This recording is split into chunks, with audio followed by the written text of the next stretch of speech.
This is B2 TV Show.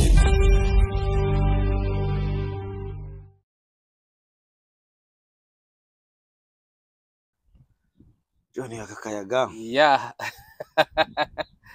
Hey, Ben. Nico, Meze welcome. Hey. Good to see you, man. Yeah, good to see you. Yeah. Iminsi myinshi kabisa. Iminsi myinshi rwose. Ibintu bimeze bite? Ibintu ni sawa. Abakunzi ba B2 TV ngira ngo nta kwirwa twivuga ngira ngo mumaze kumenyera. Ben tuba turi kumwe iminsi yose hano. Twiganirira kabisa nta kibazo kandi turabakunda kandi munatwihanganire yuko tumaze iminsi tutabaha ibiganiro. Twari turi mu bihe by'ubukonje, ibihe abantu baba bari mu nzu nta kujya hanze. Ubu rero ndatekereza ko twatangiye kureba ikirere cyo hanze tuhicaye, ubundi twareberaga mu madirishya. Aka kayaga kameze neza. Nta bintu byo konja no kwiruka umuntu asiga snow nyuma ye. Bimeze neza. Biriya bihe bya snow kabisa aba ari iminsi yo kuba mu nzu abantu bose. Ariko abantu ba muri Afrika ngo yaraguye. Harya ni nk'imyaka nk'ibiri yashize bagiye Butare basanga yaguye kuri Mize Nationale. Abandi bakabatira ibintu by'umweru n'ibiki. Ndibuka ibintu by'impegeri byajyaga bimera ku musozi by'umweru. Mu gihe cy'imvura. Hakamera impegeri. Ziramenyera narazishe we. Niba umuntu wishe impegeri akanica ibihumyo akanabwira abana b'aba friends ati nabonye umugina w'impegeri azajye muri commentaire atubwire. Abantu bazatubwire kabisa nanjye ndibuka ko hari igihe rwose biryoshye. Isosi y'impegeri inyamasha. Kuyirisha ubugari. Abana barazica. Abana bica impegeri abakuru bakazibata. Zimeze neza. Ya Ben ngira ngo rero uyu munsi wenda twagira ngo tuganire kuri situation ziba zihari kandi ziba zitureba nk'abaturage baba muri iki gihugu cya Amerika. Ariko ntekereza ko wenda bitanareba n'abantu bari muri Amerika gusa ahubwo no ku isi hose kuko burya ekonomi ntago ijya ahantu hamwe ngo ihinduke cyangwa ihagarara ahantu hamwe gusa iramuvinga. Ushobora kugenda around the world ahantu hose ikahagera. Ubwo rero mu by'ukuri ikintu kinini nagira ngo tuze kuganiraho no kureba ese mu buzima bw'umuntu ni gute ashobora kureactinga ku bihe biba bihari bya ekonomi, amasoko, ibintu byazamutse, ibintu byamanutse, ibintu byabuze. Ngira ngo nko muri Amerika mu minsi yashize ngira ngo twigeze kubiganiraho ko yigeze gutera icyorezo mu nkoko nyinshi, amagi akabura ku isoko, bafashe trailer iri kujya Mexico yuzuye amagi. Uri kumva rimwe na rimwe bibaho ugasanga igiciro cy'igi cyaguraga wenda urugero nk'amadolari 2 cyageze ku madolari 4, ukabyuka ukisanga byageza. Uyu munsi turi kumva rero ibintu bijyanye n'ibyo bita tarifu cyangwa se ino misoro ikirwa ku bintu bituruka hanze cyangwa se kuri import. Bino bintu warabyumvise numvise. Mu kazi nkora rero buriya iyo umukiriya wanjye abonye ibi bintu byazamutse cyangwa byamanutse donc mu biciro byo ku isoko arampamagara. Akampamagara avuga ati uri umuntu w'umuhanga, cyangwa akampamagara ati bya bintu wambwiraga ko byamanutse. So nibyo nirirwamo buri munsi. Mbanze nsuhuza abakunzi ba B2 TV.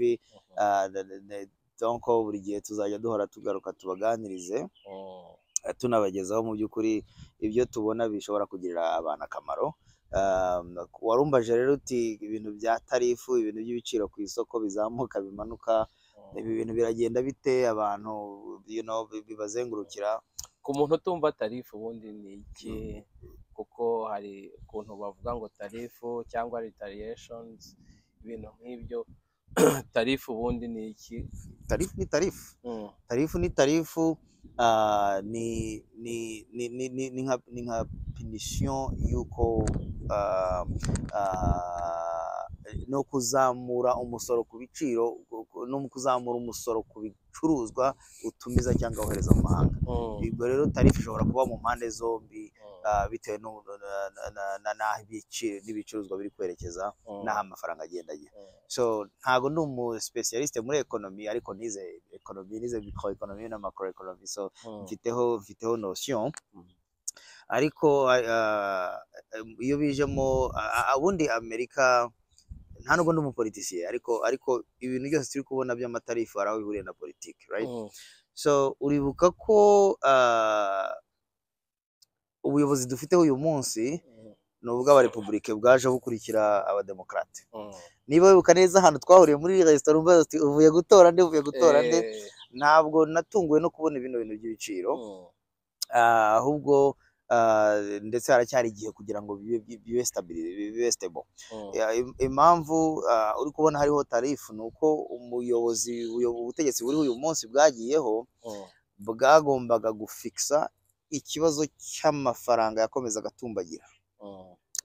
Uko amafaranga yagendaga atumbagira guhera muri covid kwinjira mu bya Ukraine, niko amafaranga yagendaga agenda atagaciro, kuko ibiciro uko bigenda bitumbagira niko burya idolari rigenda ritagaciro ku niveau international. Ubwo rero ubutegetsi iyo buhindutse, of course ni nayo mpamvu ubutegetsi burya buhinduka, abantu baba bariho bageraho bakavuga bati no, ibi bintu bigomba guhagarara. Kugira bihagarare reka duhindure ubutegetsi, kuko buzaza bukore donc bufate side opposite, butangire burebe uburyo bikaruma ibintu by'idolari. Well, bimwe mu bintu byagombaga kubaho rero no kugabanya amafaranga ari gusirikira. Iyo bigabanyije amafaranga ari gusirikira, ubwo biciro bigenda bizamuka. Ngira ngo wenda naguciyemo, hari ahantu ngewe ame truck driver abadukurikira barabizi, nagiye mbona ama walls yanditseho ngo inflation high, ngo Biden nyine ngo niwe wabiteye. Yes, niwe wabiteye. Niwe wabiteye. Barutetinze, bahinduye ubuyobozi kugira ngo barwanye nk'ibintu. Of course, n'uyu munsi bakomeje bagakora ibi ngibi, abanyamerika bazi bagira short temper, bazahita Trump bamukura bavuga ati no, urakabije, twagushyizeho kugira ngo dufisire ibintu, ariko urakabije. Ngarutse kuri kiriya kibazo warumbajije, ubutegetsi bwamazeho imyaka 4 yashize, nta kintu na kimwe bwakoze kugira ngo bukarume idolari. Wasangaga amastock ari kuzamuka, ari gutumbagira. Buriya ntago ari ibintu byiza, kubera yuko abantu bageraho, iyo atari muri stock markets, ageraho idolari ahembwa ku kazi rikagenda rita agaciro, uko ibicuruzwa bigenda bizamuka, ugasanga ntagashoboye kwa affording akadomora kamata, kubera ko ifaranga ryagize gute, ryataye agaciro. So mu by'ukuri rero izo tarifu harimo donc harimo exportation na importation, ubwo nabyo bigenda byafect idolari, kubera yuko buri idolari rijya ahantu ibintu bicuruzwa biri kuva. So niba turi ku importa mu Bushinwa, tugura yo goods and service, turajyana amadolari mu Bushinwa, amadolari nitujyana amadolari agabanuka muri Amerika.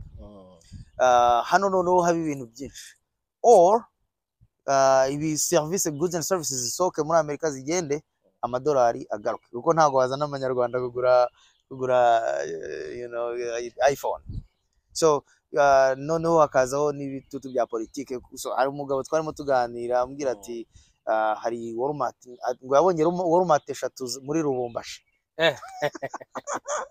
Lubumbashi harya ni muri Repubulika Iharanira Intwaro Rusange ya Kongo.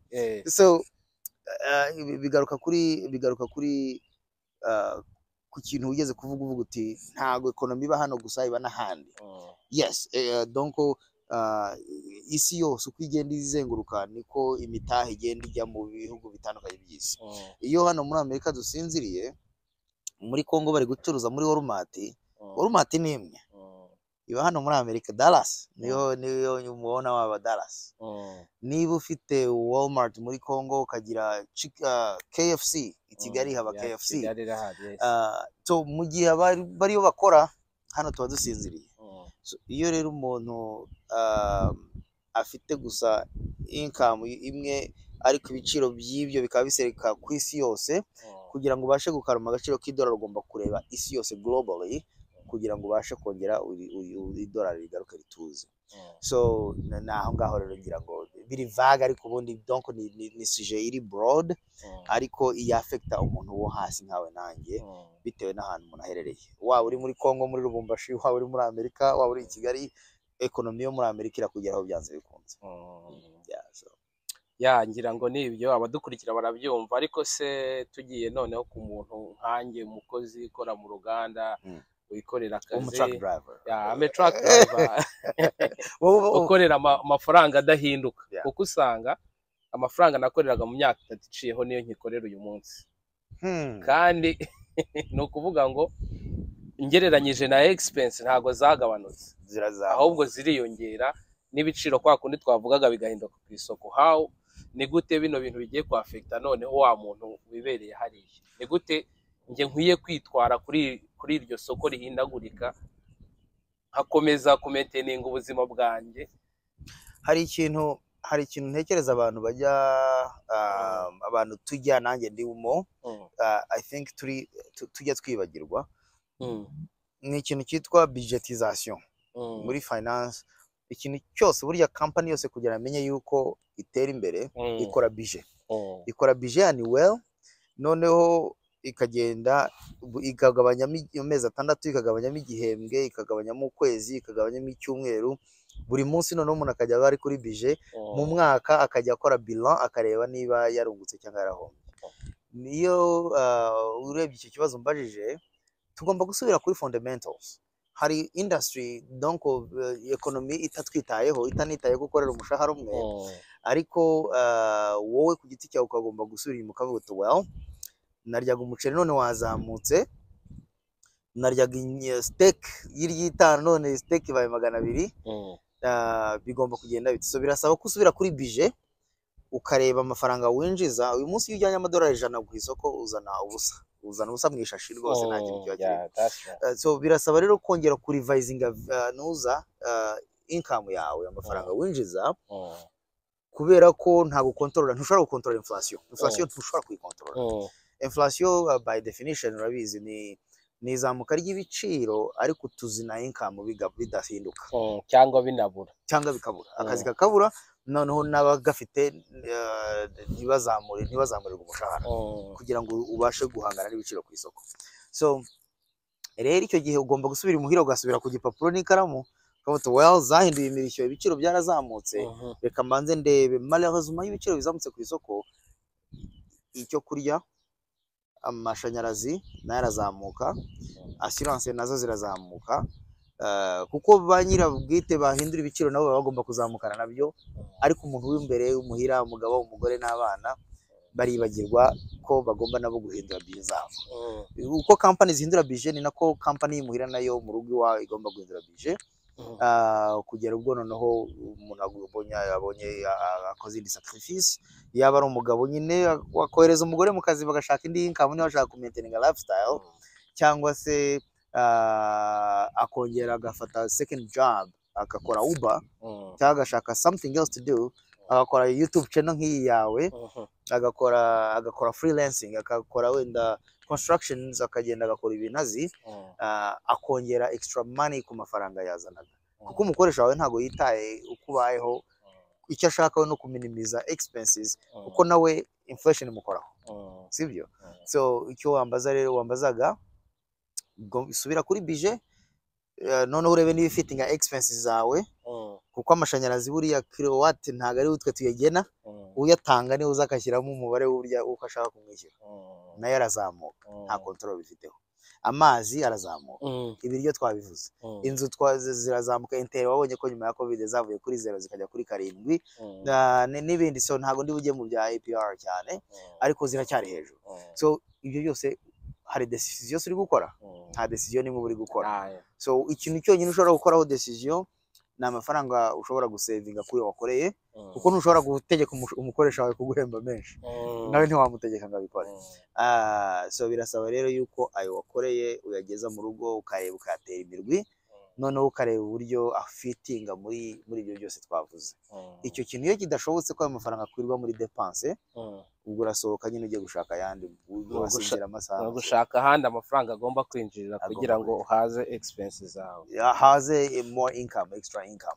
Yes. So I got you now. Birumvikana, ariko se ubu ngubu twabonye wenda Amerika yavanye ubu ngubu iri kwishyuza imisoro y'140%, 145% ku bintu bikomoka muri China, I think biriya bintu byo ntibishobora gutuma tubura ibintu twabonaga hano kandi tudashobora kubyikorera. No. Ubushinwa nabwo bwahise bushyiraho 125 ku ijana. 125. Yeah, hari ukuntu umugabo gukubita urushyi akajya guhona ishyi nawe warangiza ukareka kabuta, ariko you know what, nawe ukamukubita ingumi. Wibuke yuko Ubushinwa buri donc bura leadinga globally, donc ubu noneho nibwo busupplyinga isi yose mu bintu byose. Amerika mbere yari supplyinga ibintu byinshi ikabicisha wenda mu Bushinwa ariko ikabisupplyinga, ariko ubu noneho Ubushinwa bwamaze gufata donc entire global market. Amerika ikintu yibeshyaho nuko donc bari gushaka uburyo bongera kugarura icyubahiro economically ku isi, ariko it's too late. Abashinwa bamaze gutekinga over. Niyo mpamvu abashinwa nabo bahita bavuga ati you know what, murashyiraho 125 natwe kirajana na 125. Ibindi bihugu byo bindi byagiye ku mavi ngo kubera ko Amerika yifuje ibi ngo twemeye rwose kujya kuri table ya negotiation. Ubushinwa bwaravuze bati no, muradutaxa turabataxa. Numvishe Ubushinwa bwo buvuga ko buzemera bukajya no mu mbunda aho kugira ngo bushyire amavi hasi. Exactly. Kandi hari n'ibindi ugomba kureba rega John, n'abantu wenda bari hirya no hino, donc buriya abanyamerika bagira avantage y'ibintu bikoreye mu Bushinwa. Kuko ndibuka, reka tujye muri organisation z'inyamerika ziba mu bindi bihugu. Maze kugenda mu bihugu bitandukanye, probably birenze nk'icumi cyangwa bigera nko muri 10 birenga. No, 10 last time I checked, bishobora ko bigera nko muri 17 komsa. Byose bakoresha produit baba bashaka kubaho nka kinyamerika, kubera americanization cyangwa globalization. Globalization ni uburyo Amerika isakaza ibintu byabo ku isi. Ariko Amerika iyo yohereje ikintu gukorera muri Taiwan, Amerika iyo yohereje ikintu gukora mu Rwanda, baragenda bagahemba umuntu kuri pay scale yo mu Rwanda. Bakagenda kuko iyo ageze mu Rwanda areba yigatere. Iyo ageze muri China muhembwa ku isaha, bahembwa ku kwezi angahe, amasaha angahe. Mu Bushinwa ashobora gukoresha amadolari 50 ahemba umuntu mu kwezi. Hano amadolari 50 guhemba ugenze mare zingahe? 50. So imagine noneho uri president wa company, politiki ikagushyiraho pressure. Reka tuvuge kuri president CEO wa Apple, bakakubwira ngo garura Apple izikorera hano muri Amerika, aho uhemba buri muntu ku isaha ukamuhemba $20 ku isaha, kandi watangaga 50 ugahemba umuntu ku kwezi. Yes. Ubwo se umva ibyo bintu bishoboka? Ntabwo bishoboka. Exactly. So hari ibintu biri ntuza donc buri ikintu ubutegetsi buriho gukora, buri gushaka kugira ngo bufate credit, buri gushaka gukoza. So tekereza gutya, imagine uri umupilote w'indege ufite abantu inyuma, ariko batabona umupilote imbere. Warabonye mu ndege ntago uri kora umupilote, nta icyo uba ufite fefe yuko umupilote ari bukugeza aho ugiye. Ariko iyo habaye turbulence, wabonye ukuntu mu ndege bigenda, buri wese arakangarana. Niyo mpamvu indege iguye bamuha amashyi. Umupilote burya afata credit kubera ya mashyi akumva yishimye. Yarandinze neza nyuma ya turbulence. Iyo nta turbulence zabayeho nta mashyi bamuha. So dufite ubutegetsi buri gukora turbulence kugira ngo nyuma bazabaha amashyi. Ati he ubona ko twabaye se twakosoye ibintu byari bimeze bari gushaka gukozinga turbulence, ubundi bakazazikosora. Ariko remember, history igaragaza ko ibintu byagiye bibaho. Buri gihe muri 2008 ibintu byabaye nabi, economy ya crashinga, n'ubu abantu bara crashinga, muri covid ya crashinze. Hari data zigaragaza ko ibintu muri 1932 byarabaye, after World War II byarabaye. Ibi ni ibintu bisanzwe mu mateka ya economy. Hari incident igenda ibaho ikaza igashugusa ibintu, noneho abantu bagafata credit, abandi bakabafata victim, bakaba blame yuko babiteje. Ariko ku kintu wambajije ku muturage, no kubasha kureba ngo agafaranga ufite kagombye kuguma muri economy, kuko buri gihe iyo havuyemo turbulence haza economy itizamuka astronomically. Iyo rero nta kintu wakoze muri investissement uratakara. Yes, uratakara. Sinzi niba byumvikana. Ndabyumva. No kuvuga ngo no kwitegura yuko nyuma yuko economy izongera ikazamuka. So kwitegura ko rero deke itangiye kuzamuka nawe upandana nayo. Ahubwo ujyamo uyu munsi. Uri ready. Ujyamo uyu munsi. Ubu ngubu muri izi crise na opportunité y'aba investisseurs kugira ngo batangire bashyiremo ayo mafaranga bafite muri savings. Ubwo rero ndatekereza ko ujyanye mu kintu bita stock market n'ibikino kuvuga ngo ubu bintu bigaragara nuko market ubu ngubu kuri stock market kureba hasi kuri kiracuramye yatangiye kujya down. Iri kujya downward. Yes. Noneho abantu benshi nabonye bandika nagiye nkurikira ama social media y'abantu bari kuvuga bati noneho ubu ngubu abantu bafite amafaranga abantu bafite amafaranga nicyo gihe cyiza cyo kugura iyo migabane kuri make bakayikipinga for the safe time kugira ngo bazahite bayigurisha menshi igihe economy zabo itangiye kumera neza. Donc ikosa abantu bakora no gutiminga market. Gutiminga no kuvuga ati ndayicunga. Iyo ucunze market ishobora nko kwa kane kwa gatatu ngira ngo Trump yatanze pause y'iminsi 90 kuri izo tarifu ku bintu bya electronic. Market mu munota umwe muri 59 seconds amasegonda 58 yahise izamuka amapu 2,000. So umuntu wabaga yubikiriye rero ngo wubikiriye iki se? You just don't know. Ugomba gukora akazi kavuga utoke economy iri muri turbulence, ngomba kuinvestisa amafaranga mfite kubera ko sinzi igihe iri bucurukurire ikongera ikazamuka. Nta nubwo ubuzi uko isi iri bureponde. Remember ko isi yacu yizengurutsa hari ahantu bari ku manywa hari n'abandi bari nijoro. So mu gihe bari respondinga uzajya kubyuka ujya gusoma ayo makuru, uzajya gufata umwanzuro wo gukora transaction, igihe company ukorera ama investments izajya gufata amafaranga muri banke kugira ngo igurire imigabane uzasanga watakaye. Niryo kosa abantu benshi bakora. So abari gushaka kwiruka inyuma y'amakuru ari buhindure market ugasanga ari kugura ibintu bihenze. Niyo rero biri guhenduka abari kwiruka inyuma y'amakuru ayo makuru yose ari mabi ari negative atuma companies ziperforminga poorly ugasanga ari kulosinga amafaranga kubera ko ari gukurikira ari bari gukurikira izindi. So kugira ngo rero umuntu profit market nuko umenya yuko buri gihe nyuma y'izino turbulence isoko rirazamuka astronomically. Ubu rero ni umwanya mwiza wo gutangira umuntu agafata umwanzuro akagenda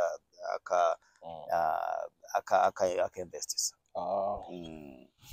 Ya bakunzi bacu ndi kumva hari reka turebe ko ikiganiro twakigarukiriza hano.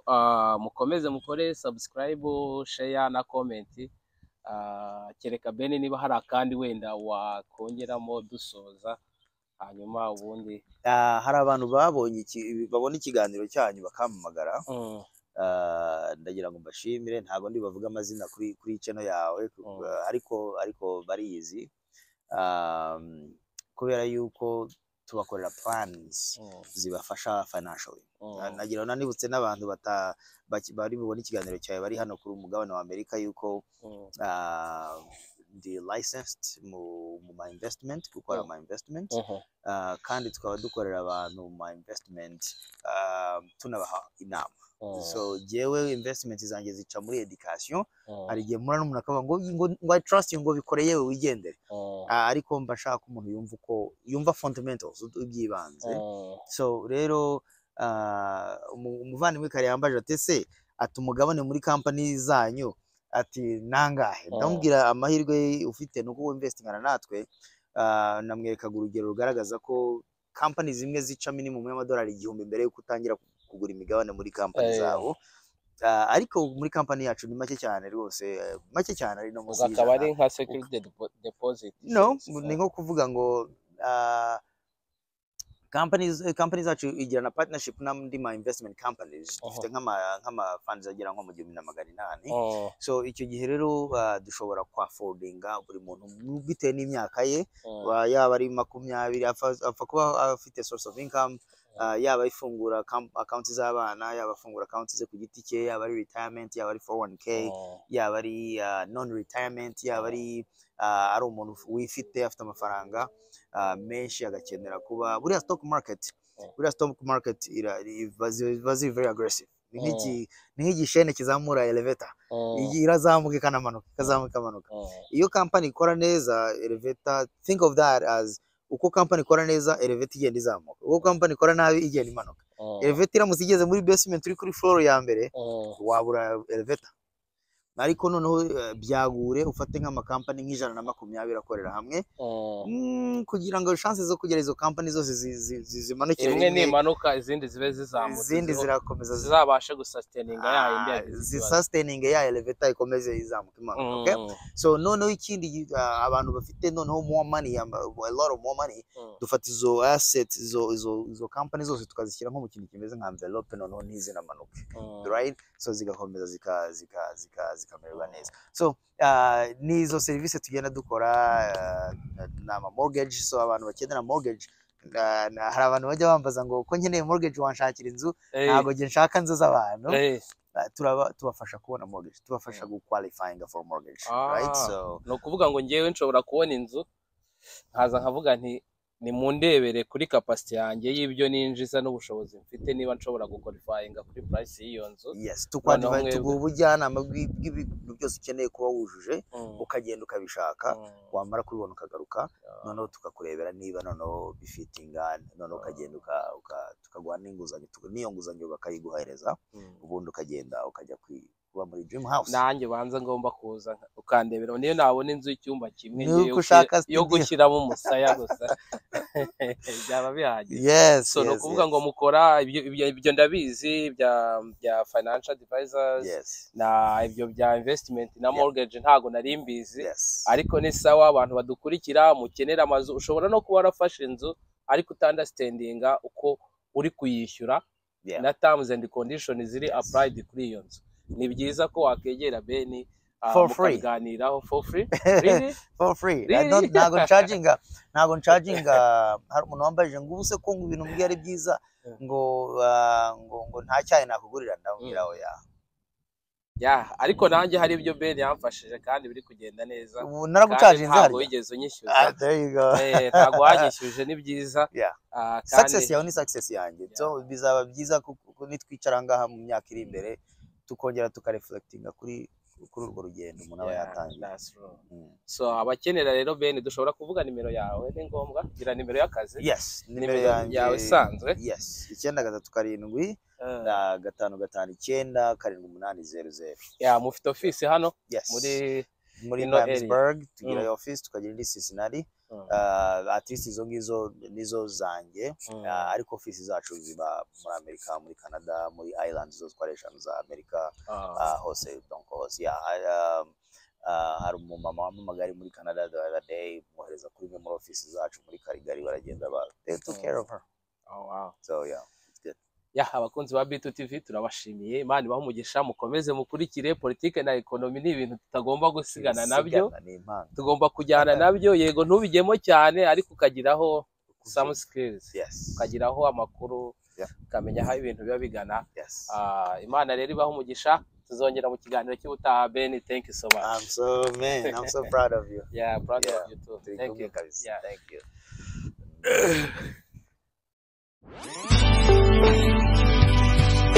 This is B2 TV Show.